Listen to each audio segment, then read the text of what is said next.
ଚକ ଫାଟି ବସ୍ ଓଲଟି ଦୁର୍ଘଟଣା, ଜଣେ ଗୁରୁତର, 6 ଜଣ ଆହତ। ନୂଆପଡ଼ା ବଲାଙ୍ଗୀର ସୀମାନ୍ତ ଭାଲୁମୁଣ୍ଡା ଜୋଏରପଡ଼ା ନିକଟରେ ଏକ ଘରୋଇ ବସ୍ ଦୁର୍ଘଟଣାଗ୍ରସ୍ତ ହୋଇ ଜଣେ ଗୁରୁତର ଥିବାବେଳେ 6 ଜଣ ଆହତ ହୋଇଥିବା ସୂଚନା ମିଳିଛି।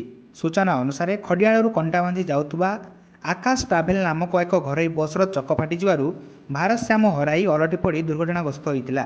ଦୁର୍ଘଟଣାସ୍ଥଳରେ ସ୍ଥାନୀୟ ଲୋକମାନେ ଆସି ଗୁରୁତର ଲୋକଙ୍କୁ ଉଦ୍ଧାର କରି ଖଡ଼ିଆଳ ଓ ଭାଲୁମୁଣ୍ଡା ଡାକ୍ତରଖାନାକୁ ନେଇ ଚିକିତ୍ସିତ କରାଉଥିବା ଖବର ମିଳିଛି। ବର୍ତ୍ତମାନ ବଙ୍ଗମୁଣ୍ଡା ପୋଲିସ ପହଞ୍ଚି ତଦନ୍ତ ଚଳାଇଛି। ନୂଆପଡ଼ାରୁ ଚନ୍ଦ୍ରଶେଖର ବେହେରାଙ୍କ ରିପୋର୍ଟ, ସଠିକ୍ ଖବର।